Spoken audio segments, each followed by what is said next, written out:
Assalomu alaykum, kanalimizni kuzatib turgan yurtdoshlar, yaxshimisizlar, yaxshi yuribsizlarmi?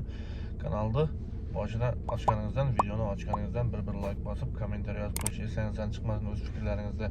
Demak, bugungi videomiz ish bo'yicha Moskva City'ning yonida Kutsovskiy prospekt, metro Kutsovskiy, metro Fili yaqin katta qurilish boshlangan. Shu yerga o'ris firma ishga taklif qilyapti. 30-40 odam kerak deyapti. Qurilish ishlari bo'lganda beton quyish, qalibchi, razne рабочий, har xil turdagi qurilish ishdagi ish kuchi kerak bo'lyapti ekan. 40 ta yaqin ishchi kerak. Agar siz O'zbekistonda kuzatib turgan bo'lsangiz, Moskvaga boraman degan niyatda yurgan bo'lsangiz, siz ekranda chiqib turgan nomerga telefon qilishlaringiz mumkin.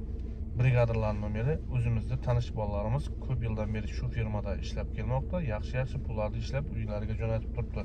Brigadirlar telefon qilgandan keyin iltimos qilgandan so'ng chiqaryapmiz. Demak, ishlari aytdim qanaqa ishlar. 3 mahal ovqatini beradi. O'zbekistonda bo'lsangiz, O'zbekistondan Moskvaga borish biletlaringizni ham o'z zimmasiga oladi firma. Patent olib berishga ham polniy ishga joylashtirib, turdovoy dogovor hammasini joylab beradi sizlarga. Ekranda chiqib turgan nomerga telefon qilishlaringiz mumkin.